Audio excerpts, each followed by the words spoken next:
truckers that make this show possible. Again, thank you guys. We'll be back in about 2.5 minutes.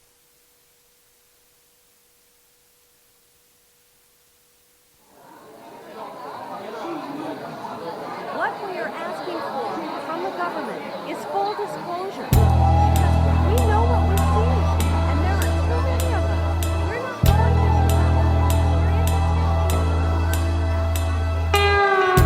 As I gaze upon the annals of time, one thing that comes through: we are not alone in this universe. It's a thought that rings true.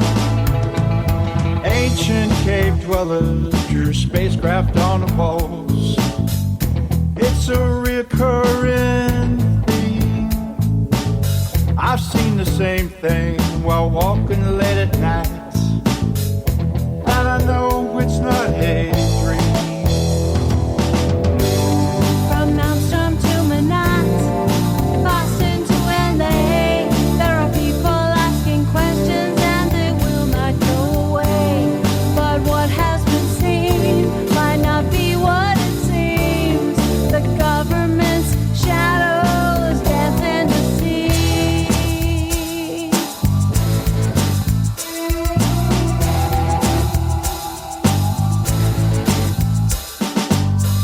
If you tell the truth, they will ridicule everything you say and do. It's all part of a deception. It's a puppet master's tool. And I've seen those craft shut down the silos from 10 miles away. And there ain't nothing that the Pentagon can do. They can't make them go away. From Malmstrom to Manhattan, Boston to LA, there are people asking questions. Do you have a paranormal story you want to share on Night Dreams Talk Radio? You could be a guest. Email us at nightdreamstalkradio@gmail.com. If you would like to hear Night Dreams Talk Radio on your local radio station, let them know. Tell them to check out www.nightdreamstalkradio.com, and thank you. You can advertise your business on Night Dreams Talk Radio, and you will be heard worldwide. Why not contact us at nightdreamstalkradio@gmail.com. You are listening to Night Dreams Talk Radio Network, from our compound to you worldwide, with your host, Gary Anderson. That is me. We got a great guest tonight. We back by popular demand, Calvin Parker. Calvin, are you there? I'm here. Okay, I bet you got more ice cream, didn't you? No, actually, I got a drink of water. Okay, well, I cheated. Got another. I'm on this tea kick. I drink about 8 to 10 cups of tea a day, and I tell you, I think I'm starting to change color. I love that green tea now. I usually drink some of that every day. That's what I'm drinking, green tea. I love it. Oh, I love that. So, yeah.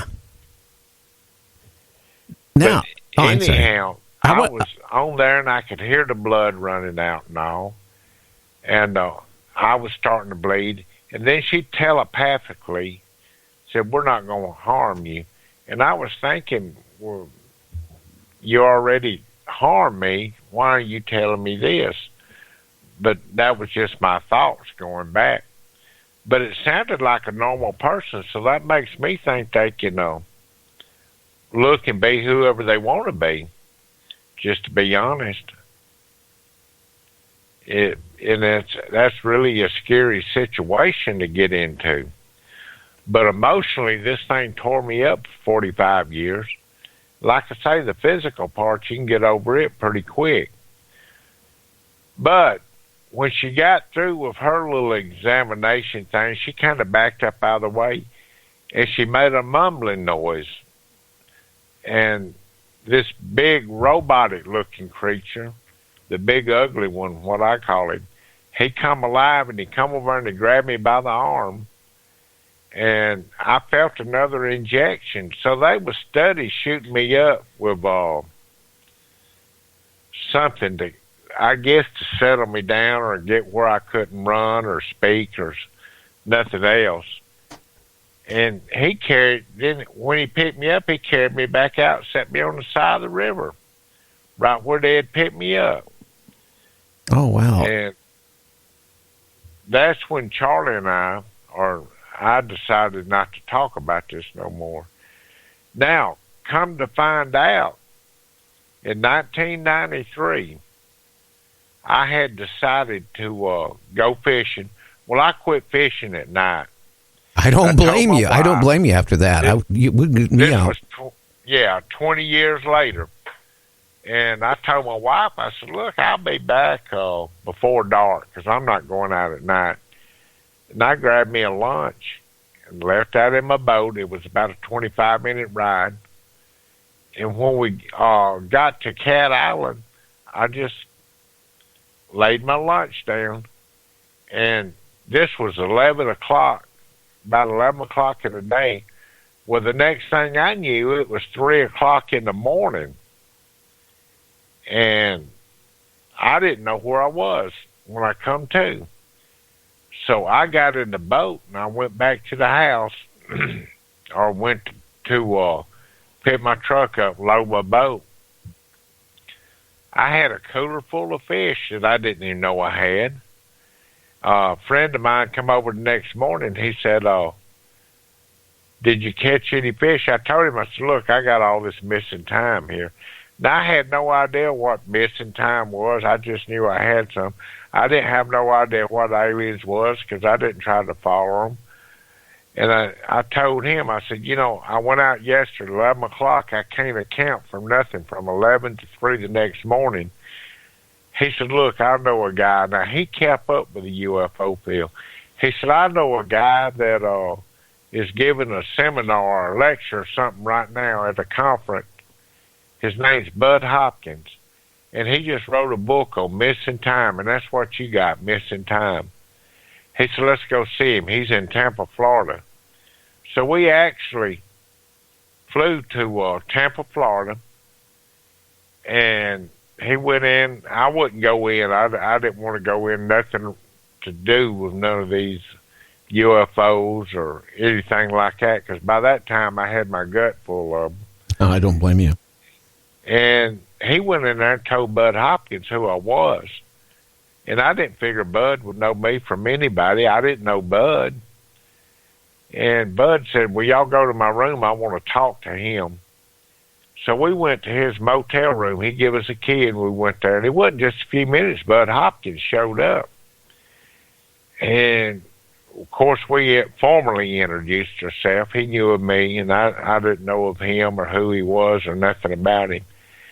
And he said, look, Calvin, can I hypnotize you?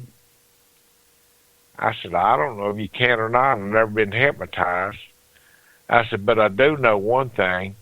I don't trust you, and I don't want you to get me to do like they do at these Las Vegas sideshows here, make me look stupid up on the stage and put thoughts in my head that ain't there.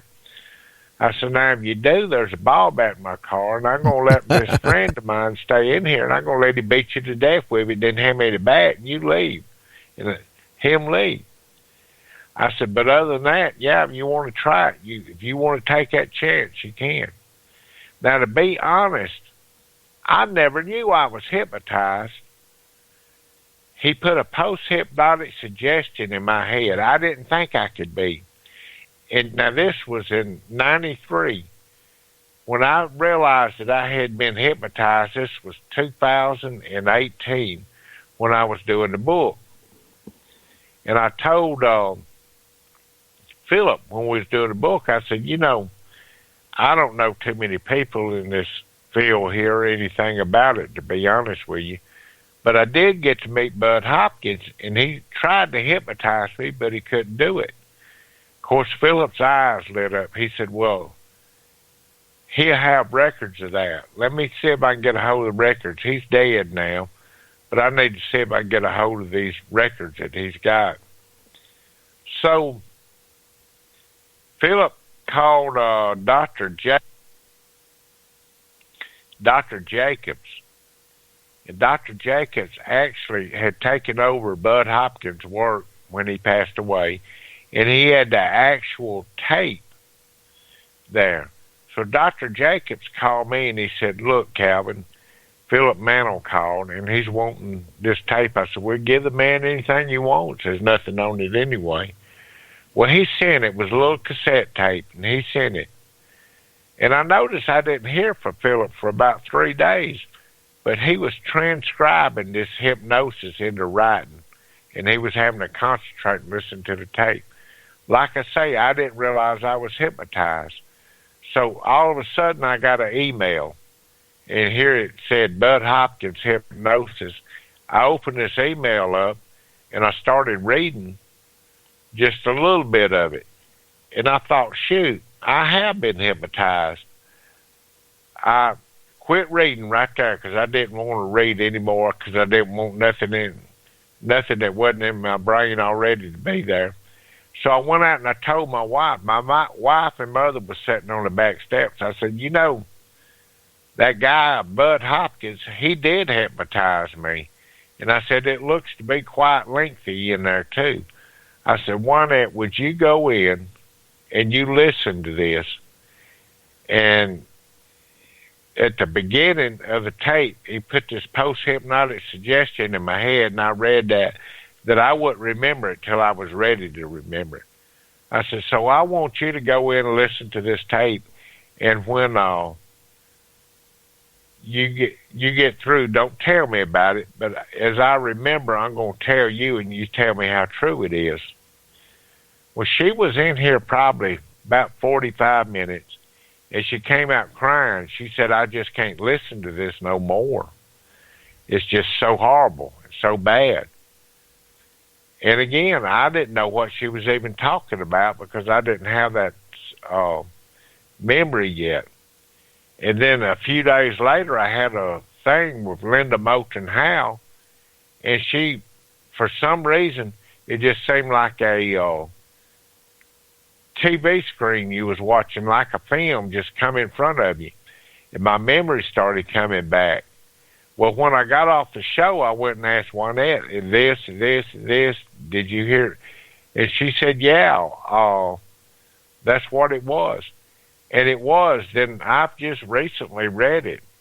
And then I went through this regression about 4 weeks ago with Kathleen. And, she separated out the two factors. This was one in 93, and there's one in 73 and one in 93, which is 20 years apart. Oh, wow. And apparently they had come back, they put a transformer or something to keep up with me in my nose. And that's why she was running her finger down my throat to try to get this thing in my nose. Well, it was almost identical, and it was the identical two that came back, the old big ugly one and the female. And she was standing me up along the wall this time, and she was reaching her two fingers down my throat trying to get this out.